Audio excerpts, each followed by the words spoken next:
has a dimension as shown here in the drawing. Crank 2 has an angular acceleration or angular velocity of 200 revolutions per minute. So this one is counterclockwise at 200 revolutions per minute, and a negative acceleration of 280 rad per second squared. So this is a negative angular acceleration.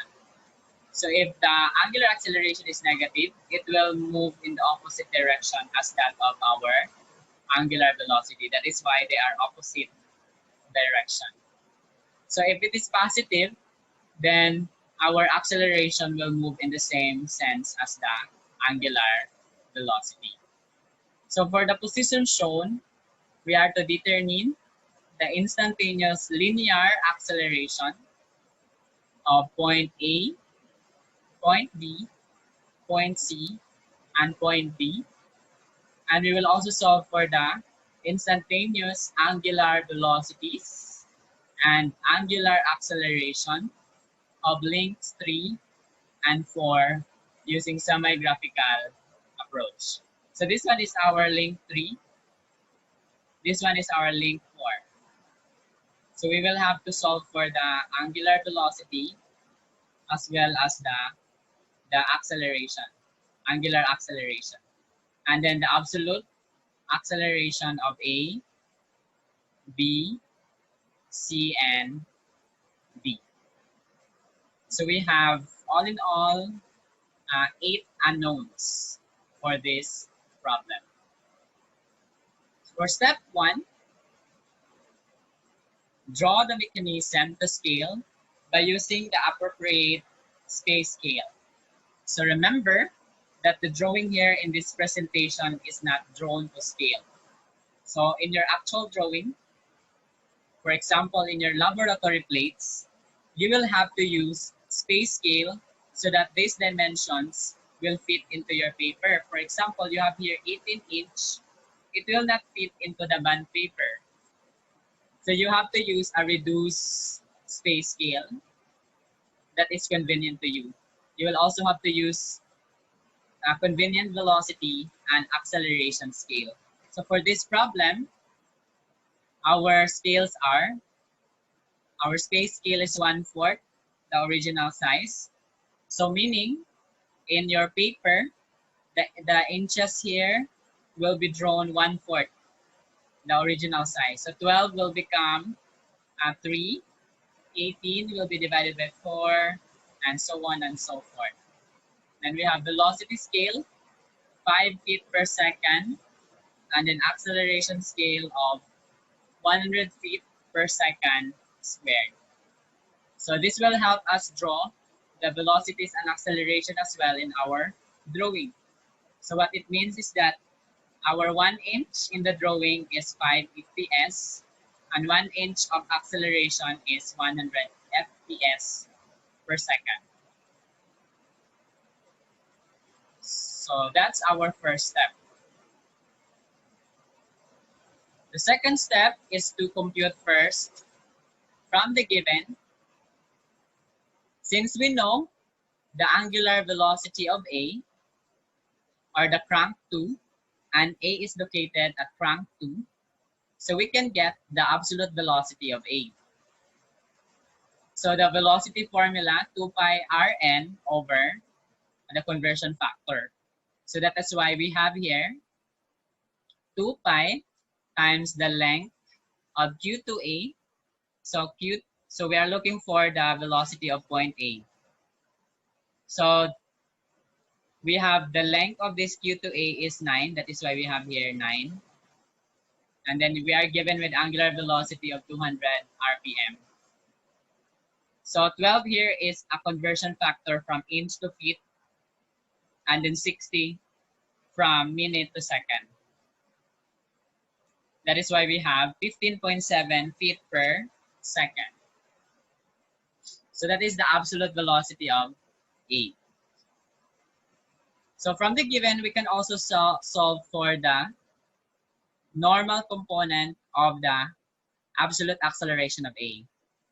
So the normal component of the acceleration of A, from our formula, it's just the velocity of A squared divided by the length Q to A. So just substitute the value of the velocity of A that we solved divided by the length Q to A. So our our normal acceleration of A is 328.8 feet per second per second. And then we can also solve for the tangential component of the acceleration of A, since we are given with the angular acceleration of A, that is 280 rad per second per second. So just substitute the value. So we have 280 times the length Q to A, so that is 210 feet per second per second. So these are the values that we can solve using the given that we already have.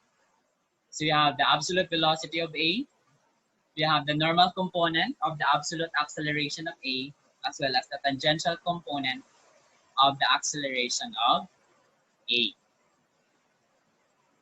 Step number 3, we are to draw the velocity polygon.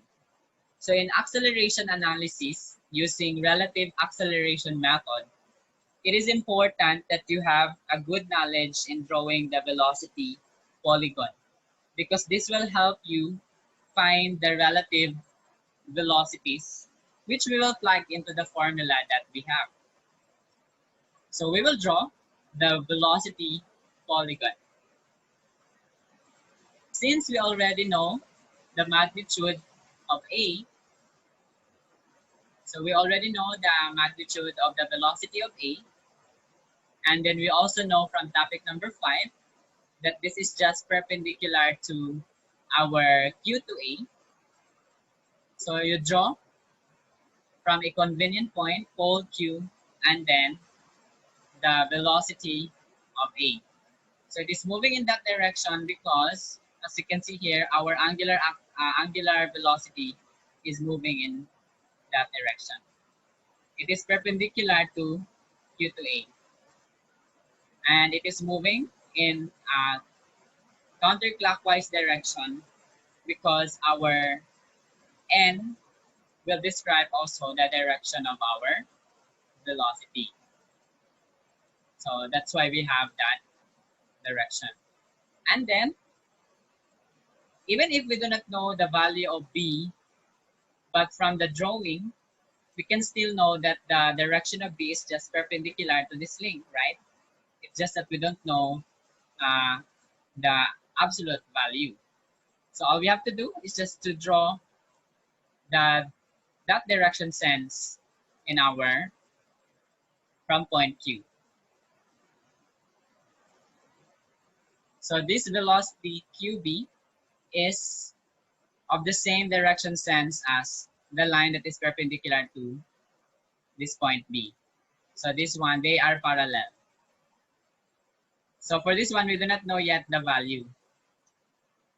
So in order to get the velocity of B, so from our method, we have to draw a line that is perpendicular to AB. So the line that is perpendicular to AB, so this is our AB. The line that is perpendicular is that one. So we just draw that same line here from the head of A. So AB here is parallel to this one. So they are parallel. And then from the intersection, that is where you can locate the point B. So that is why we have this velocity polygon. So the reason that we did not get C, because we did not know the direction of C yet. Remember that that is not connected directly to the instantaneous center, Q4 or Q2. So that is why we decided to solve for BN.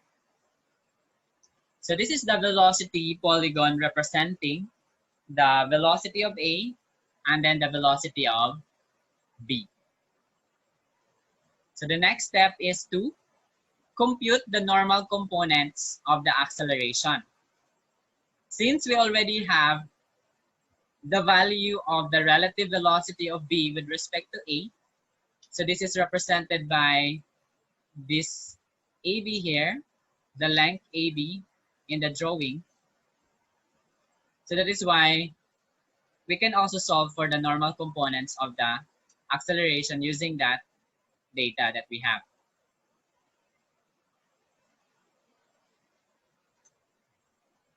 So from that data, we will just use the following formula. So for the relative acceleration of B with respect to A, normal, so relative velocity, relative acceleration of B with respect to A normal, all we have to do is just to use the velocity of B with respect to A squared divided by AB. So all you have to do is to measure AB here. And then in inches, multiply it by our velocity scale. So it will convert the inch here to the actual magnitude in feet per second. So squared divided by the actual length AB. So AB is 15, that's why we divide it by 12 to convert it to feet. So our acceleration of B with respect to A normal is 41.5 feet per second per second. And then we can also solve for the normal component of the acceleration of B, since we are given with the velocity of B already. So the normal component of the acceleration of B is the velocity of B squared, which is the product of this length here, QB, times the velocity scale squared, divided by the rotation of B, and that is Q4B. So that's why we have 12 divided by 12 to convert it to feet. That's why we have 134.5 feet per second per second. So as you can see also, it is easier to solve for the normal components of the acceleration as long as we have the velocity of that point as well and the length of that point from the center of rotation. So these are normal components of the acceleration. The next step is to draw the acceleration polygon. So the value that we already solved a while ago will be useful for us in drawing the acceleration polygon. So the first step in drawing the acceleration polygon is to locate Q at a convenient place in your paper. As you can see here, I draw it here at point Q. So from point Q, we draw the scale that we have for the normal component of the acceleration of E. So from the previous slide, we already computed the acceleration of A, and that is 328.8 feet per second per second. So we cannot draw 328.8 in the paper. That's why we will use the acceleration scale. So our acceleration scale, if you can still remember, is 100. So we just divide this one by 100 and round it off to the nearest hundreds. That's why we have 3.29 inch. So we will draw 3.29 inch to represent the normal component of the acceleration of A. So if you can still remember, all the normal components of the absolute acceleration will always originate from the pole. So that is why we can draw this one from the pole. And the direction of the normal component of the acceleration is similar, is parallel to the link that is rotating and moving towards the center of rotation. So it is moving towards Q2 as our center of rotation. So from the pole Q, we draw the same normal acceleration. So the normal of the same or parallel to q to a. So remember that our acceleration a is at q to a, and then it has to be parallel to q to a. So from point q, we will draw that same length. So that represents the normal component. Next is we draw the tangential component of the acceleration of A. As you can remember, it should be of the same sense as the acceleration. Since the acceleration is moving in that direction, then our tangential component of the acceleration of A will also be moving in this direction parallel to that length. So we will draw that 2.10 inch. So 2.10 inch in the same direction sense as our absolute acceleration of A. So as you can see here, we have normal component and then we have tangential component of the acceleration of A. So now we can get the absolute acceleration of A by connecting from head to tail. So we have the absolute acceleration of A is represented by EA, and moving in that direction, connecting Q or pole Q to the head of the tangential component of A. So as you can see here, all absolute acceleration and all normal component will originate from the pole Q.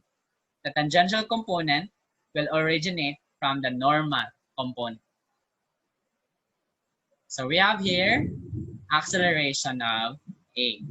So we already have 1 point.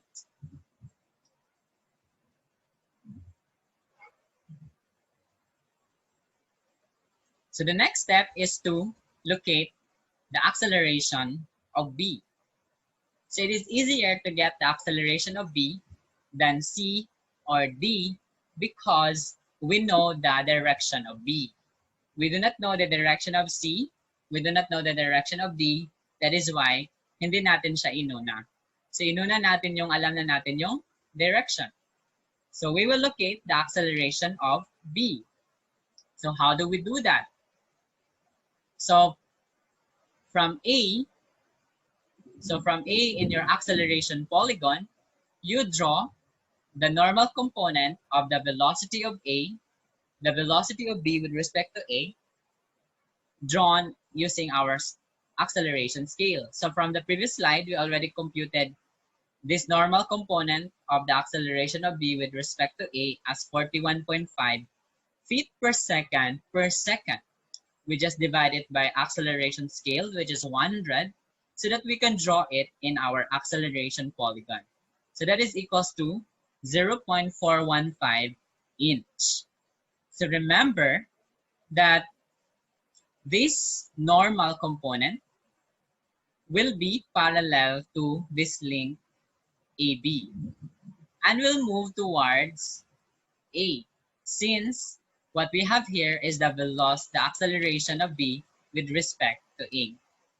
So it means that B is rotating to A, or A is the point of rotation of B. That is why it will move, the normal component will move in that direction sense. And it is equivalent to 0.415 inch in your drawing. So we just locate A in your drawing, and it is here. And we draw the equivalent 4.415 inch moving in that same direction sense. So we have, so moving in the same direction sense with the length 0.415 inch is the normal component of the acceleration of B with respect to A. So you should also remember that when we say relative acceleration or relative velocity, it will always originate from the head of the absolute acceleration or absolute velocity. As you can see here, our relative velocity of b with respect to a is drawn in the head of a. As you can also see here, the relative velocity acceleration of b with respect to a is also drawn at the head of a. So for relative acceleration or relative velocities, they are always drawn from the head of the point that is absolute. So a here is an absolute acceleration. That's why we have it here. So we can also draw the tangential component. Even though we do not know yet the value of the tangential component of the relative acceleration of b with respect to a, but we know that it is perpendicular to AB, right? So we will draw a line that is perpendicular to AB, and then we will connect it to the terminal of the normal component of B with respect to A. So from the head, as you can see here, from the head of the normal component of B with respect to A, we will draw a line that is perpendicular to AB. And that represents the direction sense of the tangential component of the velocity of the acceleration of B with respect to A. We do not know yet the magnitude, but that is the direction sense. And then draw the normal component of the absolute velocity of B. So we also computed that one, that is 134.5. We just have to divide it with the acceleration scale, so that is 1.345 inch. So where do we draw the absolute, the normal component of the acceleration of B? So we all know that our B is rotating in this crank or in this link here, Q4B. So it should be moving towards Q4, parallel to this side here. So we will just draw that from our point Q.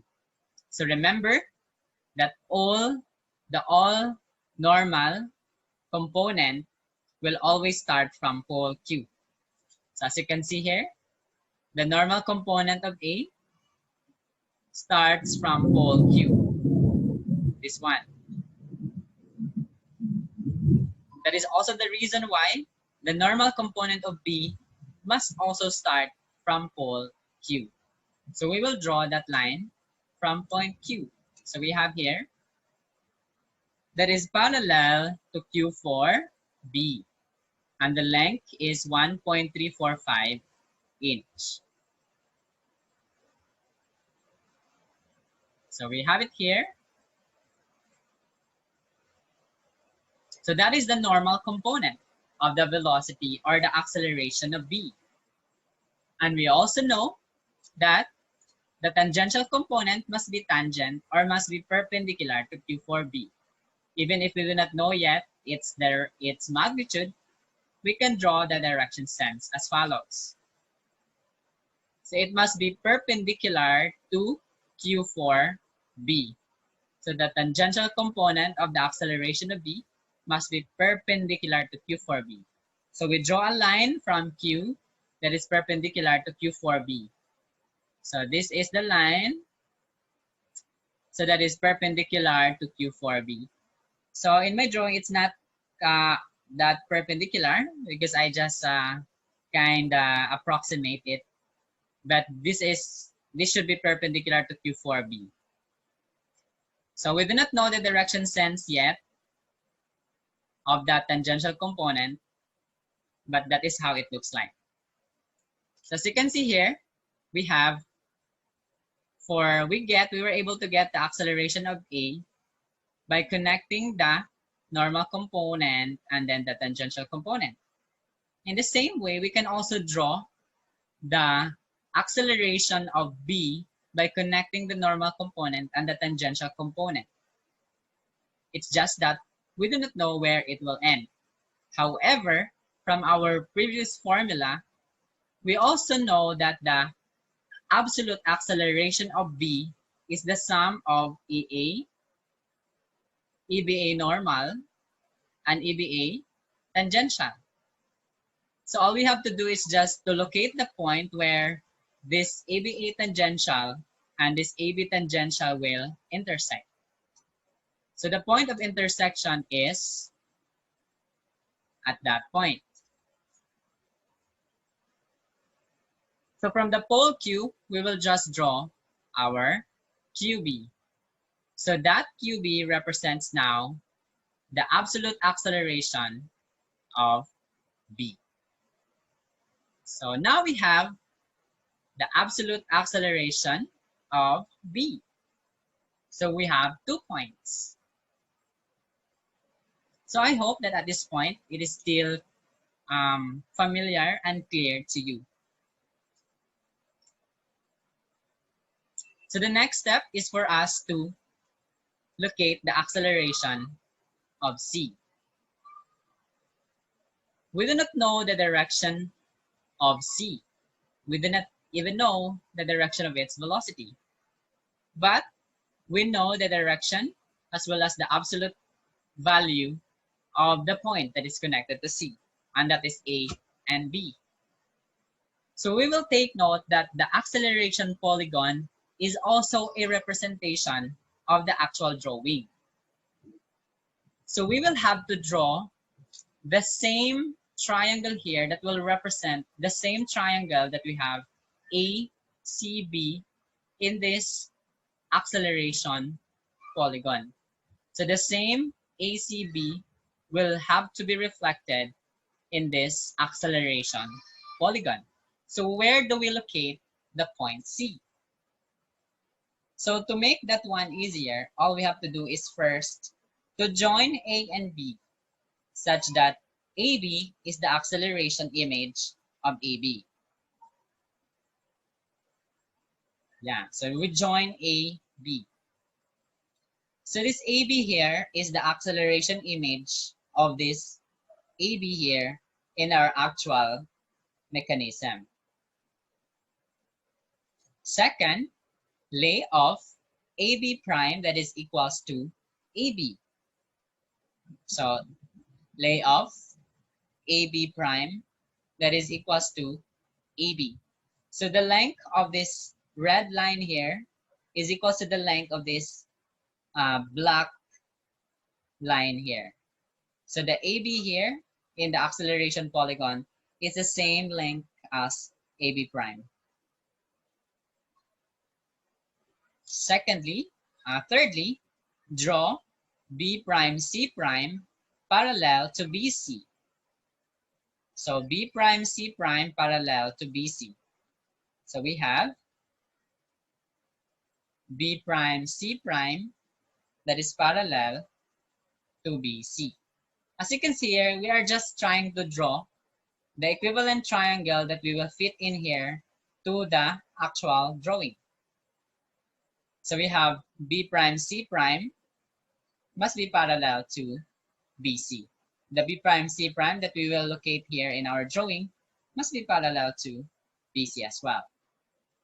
So as you can see here now, we are able to locate a triangle ACB that is the acceleration image of the actual ACB. So it has to be in the same order. So you have ACB, that's why we also have EC prime, B prime. So we will just lay off this AC prime, B prime in this acceleration polygon. So how do we do that? So using your compass, with A as a center, so in the acceleration polygon, with A as the center, draw a radius that is equal to AC prime. So draw an arc that is equals to AC prime. So we have here, and we will also, for B, from B as the center, we will draw a radius that is equals to B prime C prime. And that is where we can locate C at the intersection of these two arcs. So how do we do that? So first, from A, so remember our acceleration polygon is just the image of our actual drawing. So with A as the center, we will draw an arc AC prime with radius AC prime. As you can see here, the radius of this circle is equals to AC prime. So we will draw the same arc at the center of A here. And then with B as the center, we will draw B prime, C prime circle. So with B prime, C prime as the radius, we will lay off an arc at the center, B. So the center of this arc here is B prime. The center of this arc here is B. The center of this arc is A. The center of this arc is A. So they are just a reflection of each other. So as you can see here, the intersection of the two circles represents C prime. We have two intersections, as you can see. So we have the upper one and then we have the lower one. In the same way, we also have two intersections here in the image. So where is point C? So the technique is just to use the same image. So we have ECB. So it must also be of the same order from the pole Q. Remember that Q is the point of rotation of these points. So from point Q, it must be of the same order. So if we have ACB here in a drawing, from pole Q, it must also be ACB. So if this is your A, so in order for the points to be of the same direction, point C must also be here. So we have ACB. So as you can see. So that is why we can locate now point C.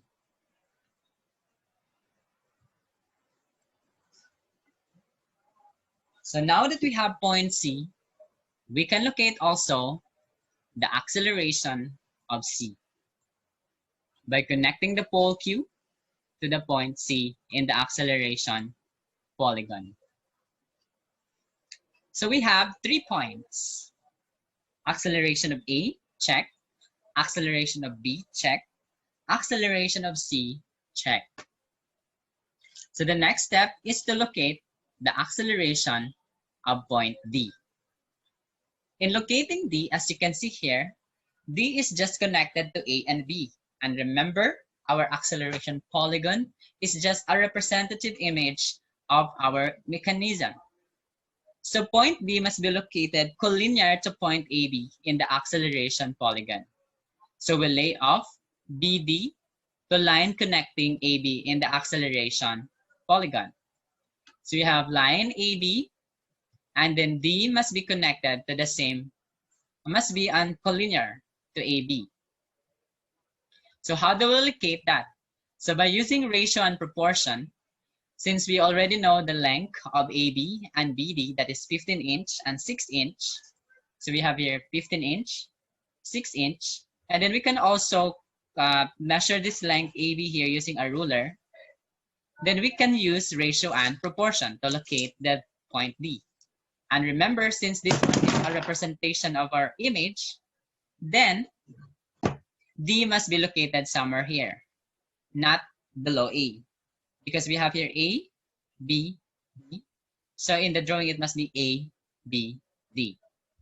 So by using ratio and proportion, our BD is 1.16 inch. So we have 1.16 inch. We just use ratio and proportion since this acceleration polygon is a representative image of this actual size here. So 1.16 inch we will lay off here in our acceleration polygon. So we just connect B collinear to AB, and then at that point we will connect D. In that way we were able to connect and find acceleration of D. So the acceleration of D is already known. So we have 4 points. So now we have known the acceleration of A, B, C, and D. So now that we have them, all we have to do is just to use ruler, measure the length of QA, QB, QC, and QD, and multiply it with our acceleration scale. So calculate the acceleration of ABCD. If you can remember, that is the first question in this problem. So for the acceleration of A, that is just QA times the acceleration scale, 100. So just measure QA using ruler and multiply it with our acceleration scale. So our acceleration of A is 390 feet per second per second. In the same way, we can also solve for the acceleration of A, B, C, and D. So these are the absolute accelerations of A, B, C, and D. Second question is to solve for the angular velocities of 3 and 4. So 3 here is represented by this floating link here, and then 4 is our Q4B. So we will solve for the angular velocities of 3 and 4. So we will just use this formula. So angular acceleration of 3 is the velocity of B with respect to A over AB, since this is a floating link. And then since we already have the velocity polygon, we just measure AB in the velocity polygon. Remember, we will not use acceleration polygon because this is velocity. So you will measure AB here, not here. So I hope that is clear to you. To measure AB in the velocity polygon, since this is velocity.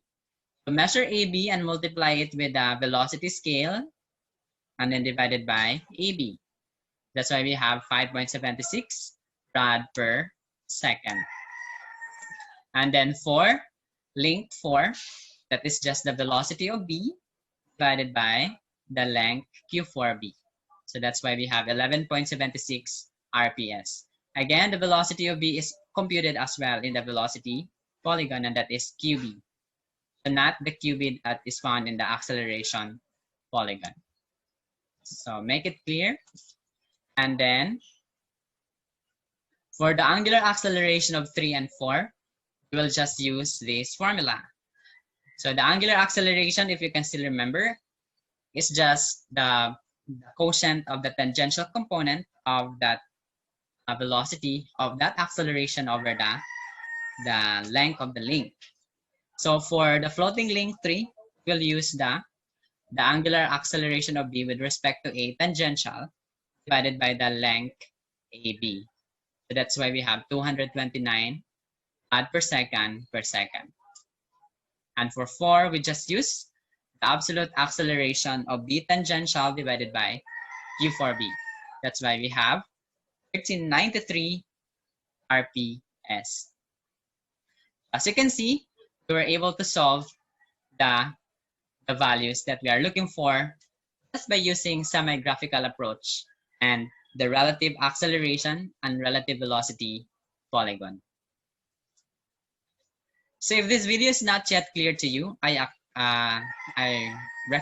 suggest that you watch this video, acceleration analysis and acceleration diagram construction. That's all. Goodbye.